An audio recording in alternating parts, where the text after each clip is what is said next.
Hello students, welcome back to Subs nursing tutorial. आज की video में हम नर्सिंग कॉम्पिटिटिव एग्जाम के लिए इंपॉर्टेंट क्वेश्चंस डिस्कस करेंगे। यदि आप हमारे चैनल पर नए हैं और आपने हमारा चैनल सब्सक्राइब नहीं किया है तो प्लीज़ रेड बटन पर क्लिक कर लीजिए और हमारा चैनल सब्सक्राइब कर लीजिए। चलिए तो हम क्वेश्चंस डिस्कस कर लेते हैं। सबसे पहले हम वो क्वेश्चन देख लेते हैं जो पिछले वीडियो में पूछा गया था।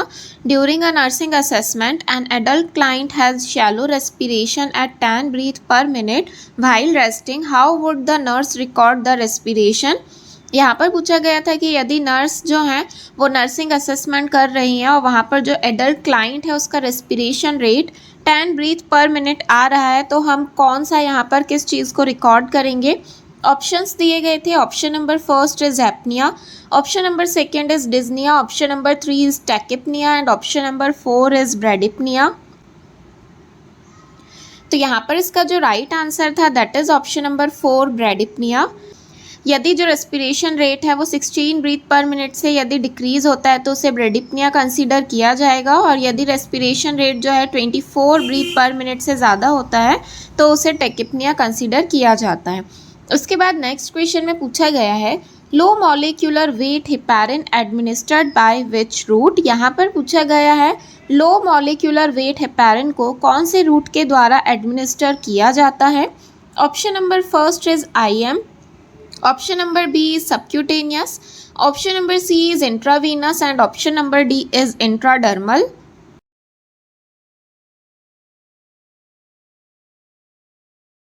जो राइट आंसर है that is option number B subcutaneous. Low molecular weight heparin को सबक्यूटेनियसली एडमिनिस्टर किया जाता है।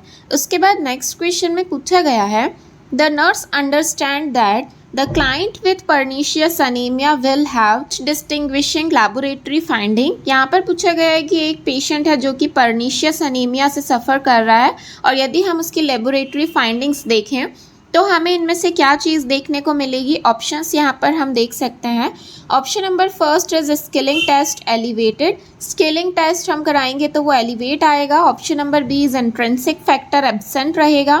Option number C is sedimentation rate 16 mm per hour and option number D is RBC is 5.0 million. तो यहाँ पर हमें बताना है कि पर्नीशियस अनीमिया में कौन सी कंडीशन पेशेंट में प्रेजेंट रहेगी।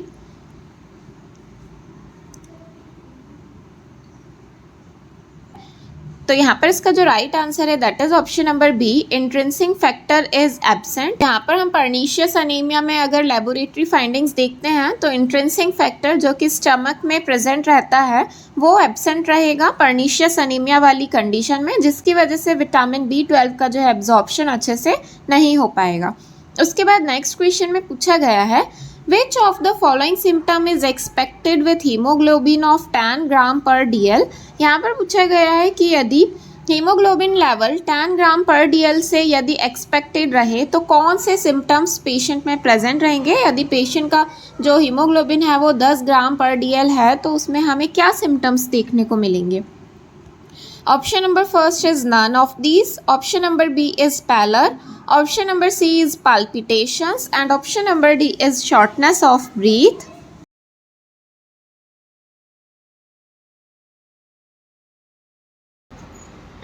तो यहाँ पर इसका जो राइट आंसर है that is option number A none of these. यहाँ पर इनमें से कोई सा भी सिम्टम्स जो है पेशेंट में हमें देखने को नहीं मिलेगा। सकते हैं WHO के अकॉर्डिंग जो अनीमिया की ग्रेडिंग है, माइल्ड अनीमिया हम कब कंसीडर करते हैं, यदि पेशेंट का जो हीमोग्लोबिन लेवल है वो 10 ग्राम पर DL है तो वो माइल्ड अनीमिया कहलाएगा और इसमें पेशेंट में कोई जो है मेजर सिम्टम्स देखने को नहीं मिलते हैं। मॉडरेट अनीमिया कहलाता है 7 से लेके 10 ग्राम पर DL। सीवियर अनीमिया रहेगा 7 ग्राम पर DL से यदि कम है हीमोग्लोबिन लेवल। लाइफ थ्रेटनिंग कब कहलाएगा, जब 6.5 ग्राम पर DL से यदि जो हीमोग्लोबिन का लेवल है वो कम है। एंड वेरी सीवियर कब हम कंसीडर करते हैं, जब 4 ग्राम पर DL से ज़्यादा कम रहेगा हीमोग्लोबिन का लेवल तब। उसके बाद नेक्स्ट क्वेश्चन में पूछा गया है While instilling ear drops to an adult client, the ear canal is straightened pulling the pinna। यहाँ पर पूछा गया है यदि हम किसी क्लाइंट को जो है ईयर ड्रॉप इंस्टिल कर रहे हैं तो हमें जो ईयर पिन्ना है उसे किस तरीके से जो है पुल करना है हमें। Option number first is straight backward पीछे की तरफ पुल करना है। Option number B is downward and backward. Option number C is straight downward. Straight हमें डाउनवर्ड मतलब नीचे की तरफ पुल करना है, अपवर्ड एंड डाउनवर्ड मतलब ऊपर की तरफ से, बैकवर्ड मतलब पीछे की ओर खींचते हुए पुल करना है।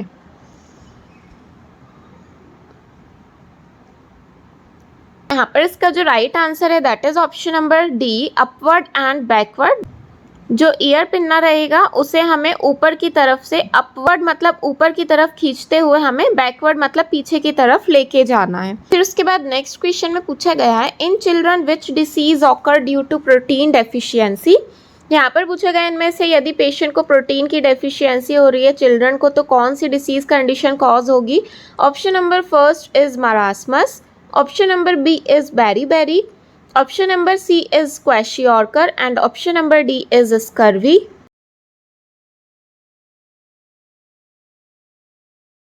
इसका जो राइट आंसर है that is option number B, kwashiorkor. यदि चिल्ड्रन में प्रोटीन की डेफिशिएंसी हो रही है तो उसकी वजह से क्वेशियोर्कर डिसीज कॉज होगी। यहाँ पर आप देख सकते हैं kwashiorkor is a protein deficiency disorder with adequate energy intake where marasmus is inadequate energy intake including protein. तो यहाँ पर जो क्वेशियोर्कर है इसमें सिर्फ प्रोटीन की डेफिशिएंसी होगी चिल्ड्रन में, लेकिन यदि जो मरासमस की कंडीशन देखी जाए तो इसमें पेशेंट में दोनों ही चीज़ की डेफिशिएंसी होती है, एनर्जी प्लस प्रोटीन। उसके बाद नेक्स्ट क्वेश्चन में पूछा गया है व्हेन वॉज फर्स्ट कोविड-19 केस रिपोर्टेड इन इंडिया। यहाँ पर पूछा गया है कि इंडिया में फर्स्ट कोविड-19 केस कब रिपोर्ट किया गया था। Option number first is January 30, 2020, option number second is March 31st, 2020, option number C is December 31st, 2019 and option number D is February 10th, 2020।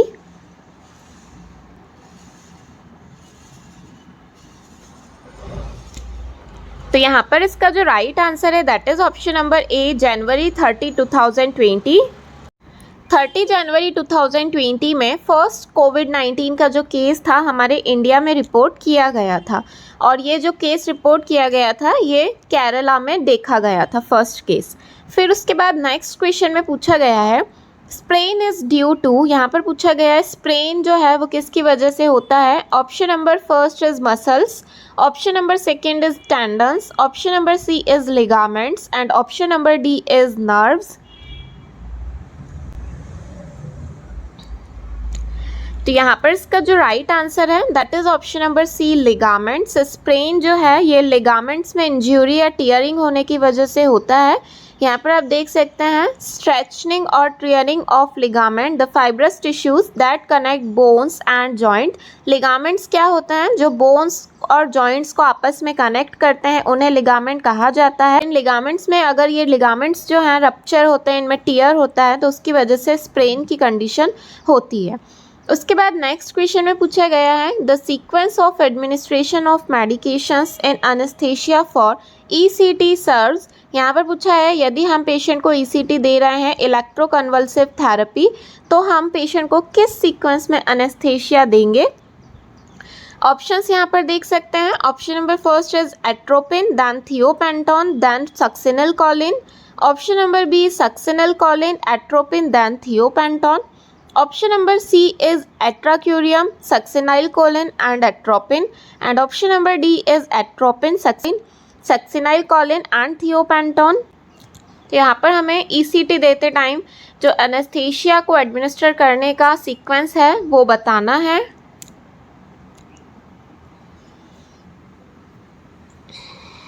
यहाँ पर जो राइट आंसर है that is option number A, atropine, thiopentone and सक्सिनलकोलिन।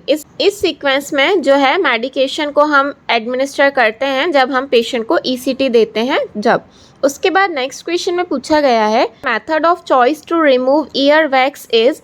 यहाँ पर पूछा गया है कि ईयर वैक्स को रिमूव करने के लिए कौन सी मेथड जो है यूज़ कर सकते हैं। Option number first is mineral oils, option number second is cotton applications, option number C is warm normal saline irrigation and option number D is otoscope.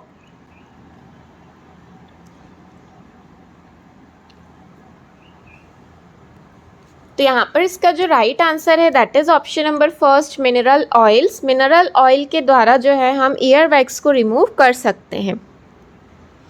उसके बाद नेक्स्ट क्वेश्चन में पूछा गया है the connection between umbilical vein and inferior vena cava in the fetal life is known as. यहाँ पर पूछा गया है कि जो फीटल लाइफ में अम्बलाइकल वेन और इंफीरियर वेना केवा के बीच में जो कनेक्शन रहता है उस कनेक्शन को क्या कहा जाता है। Option number first is umbilical artery, option number B is ductus venosus, option number C is ductus arteriosus and option number D is pulmonary artery.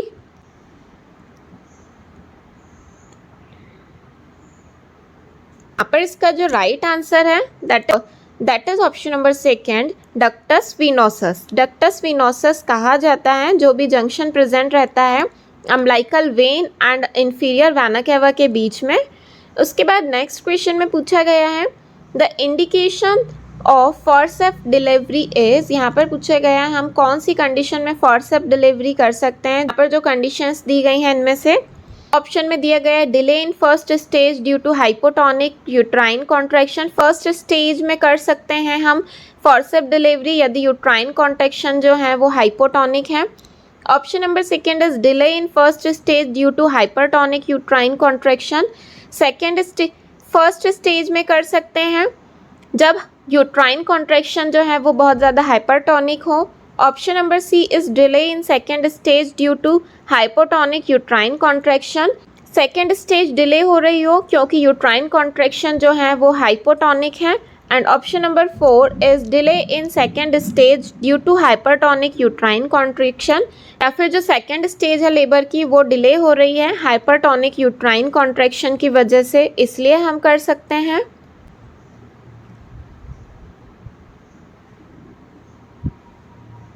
तो यहाँ पर इसका जो राइट आंसर रहेगा that is option number C delay in second stage of hypotonic uterine contraction. जैसे कि यहाँ पर पूछा है फॉरसेप्ट डिलीवरी का इंडिकेशन बताना है कब दे सकते हैं, तो यहाँ पर हाइपोटोनिक मतलब कि जो यूट्राइन कॉन्ट्रैक्शन है वो कम हो रहे हैं, कम आ रहे हैं कौन सी स्टेज में, सेकेंड स्टेज ऑफ लेबर में, जिसकी वजह से क्या हो रही है लेबर की जो प्रोसेस है वो डिले हो रही है। तो उस कंडीशन में हम फॉरसेप्ट डिलीवरी कंडक्ट करा सकते हैं।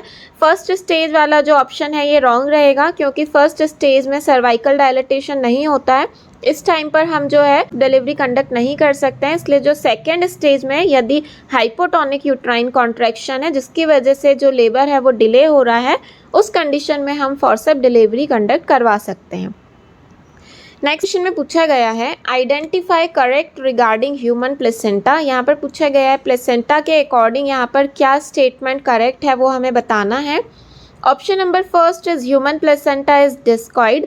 जो प्लेसेंटा है वो डिस्कॉइड है, डिस्कॉइड शेप का है। Option number B is human placenta is haemochorial, या जो प्लेसेंटा है वो हीमोकोरियल है, हीमोकोरियल ब्लड का सप्लाई करने में हेल्प करता है। Option number C is placenta establish connection between mother and baby through umbilical cord, या फिर मदर एंड बेबी के बीच में कनेक्शन डेवलप करता है अम्बलाइकल कॉर्ड के through. And option number D is all of the above.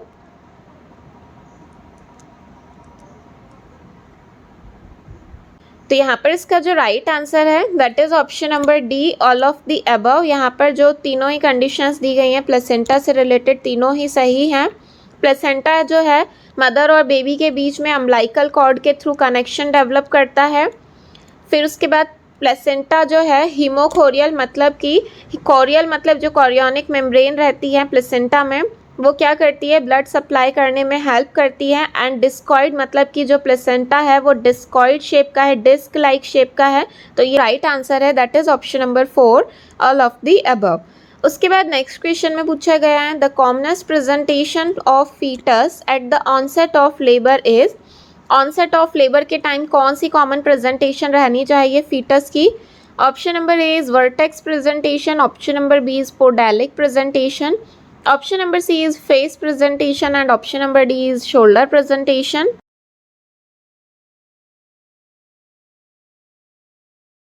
तो यहाँ पर इसका जो राइट आंसर है that is option number A vertex presentation. Vertex presentation जो है ये नॉर्मल कॉमन प्रेजेंटेशन है जिसमें प्रेजेंटिंग पार्ट जो है वो ऑक्सीपुट रहता है। फिर उसके बाद नेक्स्ट क्वेश्चन में पूछा गया है at term amniotic fluid volume is. यहाँ पर पूछा गया है एट टर्म एमनियोटिक फ्लूइड का वॉल्यूम कितना रहना चाहिए? Option number first is 200 ml, option number second is 600 ml, option number C is 400 ml and option number D is 2000 ml.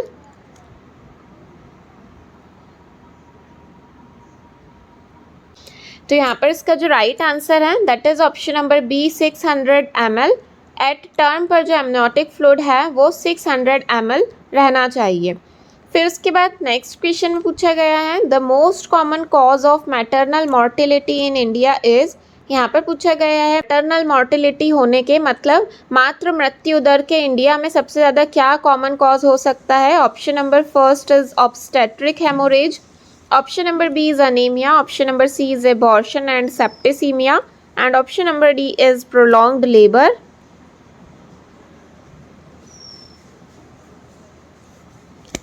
तो यहाँ पर इसका जो राइट आंसर है that is option number A obstetric hemorrhage जो हैं टू टाइप से होते हैं, APH antepartum hemorrhage and PPH is post partum hemorrhage. तो यहाँ पर इसमें भी जो मोस्ट कॉमन यदि देखा जाए तो पीपीएच जो है मोस्ट कॉमन कॉज होता है मैटरनल मॉर्टेलिटी का हमारे इंडिया में, post partum haemorrhage.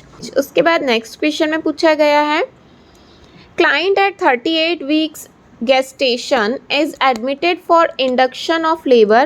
Her membranes ruptured 12 hours ago. There are no other sign of labor. Which medications does the nurse anticipate will be prescribed?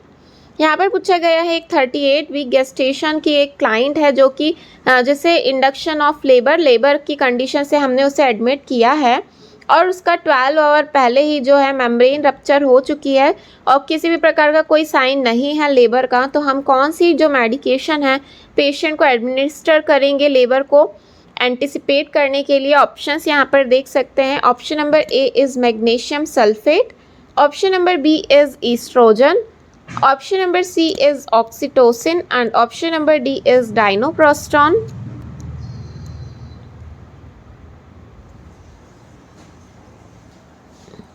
तो यहाँ पर इसका जो राइट आंसर है that is option number C oxytocin.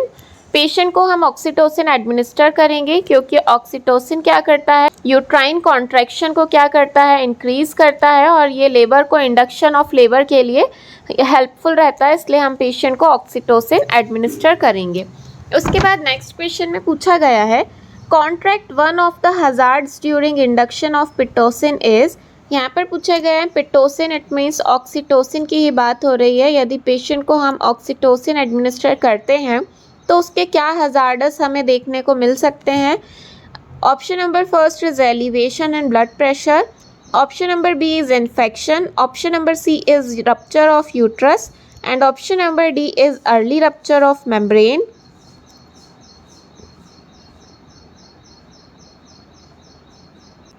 तो यहाँ पर इसका जो राइट आंसर है that is option number C rupture of uterus. यदि हम पिटोसिन या ऑक्सीटोसिन जो है पेशेंट को यदि ज़्यादा अमाउंट में एडमिनिस्टर किया जाए तो रप्चर ऑफ यूट्रस के जो रप्चर होने के चांसेस बढ़ सकते हैं क्योंकि ऑक्सीटोसिन क्या करता है, यूट्रस के कॉन्ट्रैक्शन को इंक्रीज़ कर देता है, इसलिए यूट्राइन रप्चर होने के जो चांसेस हैं वो ऑक्सीटोसिन की वजह से हो सकते हैं.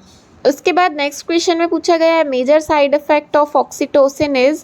ऑक्सीटोसिन का क्या मेजर साइड इफ़ेक्ट हमें देखने को मिल सकता है? Option number A is diuresis, option number B is hypertension, option number C is uterine hyper stimulation and option number D is uterine atony.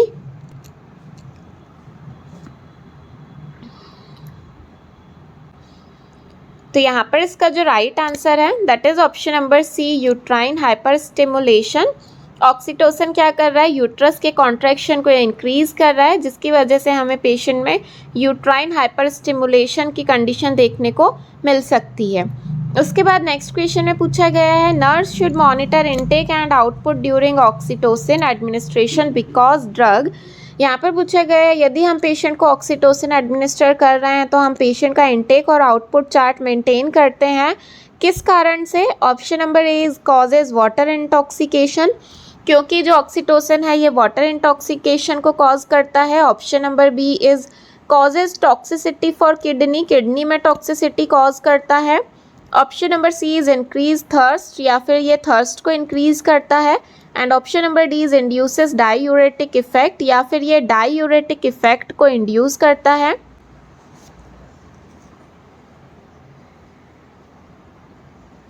तो यहाँ पर इसका जो राइट आंसर है that is option number first, causes water intoxication. जो oxytocin है ये water intoxication को कॉज करता है, क्योंकि जो ऑक्सीटोसिन है ये एंटी डायूरेटिक इफेक्ट कॉज करता है। एंटी डायूरेटिक इफेक्ट की वजह से जो भी यहाँ पर जो भी फ्लूइड रहेगा वो एक्यूमुलेट होगा बॉडी में, जिसकी वजह से वाटर इंटॉक्सिकेशन की कंडीशन पेशेंट में हमें देखने को मिल सकती है। इसलिए हमें पेशेंट का इनटेक आउटपुट जो है उसे मॉनिटर करना है।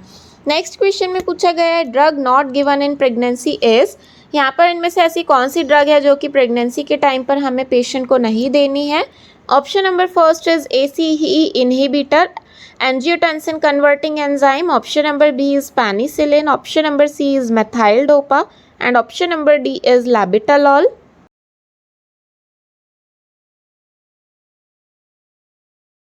तो यहाँ पर इसका जो राइट आंसर है that is option number A, ACE inhibitor. ACE inhibitor जो है एंजियोटेंसिन कन्वर्टिंग एंजाइम, ये हम प्रेगनेंसी के टाइम पर प्रेग्नेंट वुमन को नहीं देते हैं। हम पेशेंट को इसलिए ACE इनहिबिटर नहीं देते हैं क्योंकि ये क्या करता है, फीटस में टेराटोजेनिक इफेक्ट को कॉज करता है। इसकी वजह से कोई भी प्रकार की डिफॉर्मिटी फीटस में हो सकती है। और यहाँ पर जो पेनिसिलिन, मेथाइल डोपा एंड लैबिटालॉल है ये ड्रग हम पेशेंट को एडमिनिस्टर कर सकते हैं। उसके बाद नेक्स्ट क्वेश्चन में पूछा गया है which of the following anti hypertensive drug is contraindicated in pregnancy. यहाँ पर पूछा गया है कि प्रेगनेंसी में कौन सी जो एंटी हाइपरटेंसिव ड्रग है वो कॉन्ट्राइंडिकेटेड है, हमें नहीं देना चाहिए। Option number first is hydralazine. Option number B is alpha methyl dopa. C is metoprolol and option number D is enalapril. And option यहाँ पर इसका जो राइट आंसर है वो आप हमें कमेंट बॉक्स में कमेंट करके बताइएगा। वीडियो पसंद आया हो तो प्लीज़ वीडियो को लाइक कर दीजिए, अपने फ्रेंड्स के साथ शेयर कीजिए, और यदि आपने हमारा चैनल सब्सक्राइब नहीं किया है तो प्लीज़ चैनल को सब्सक्राइब कर लीजिए। Thank you.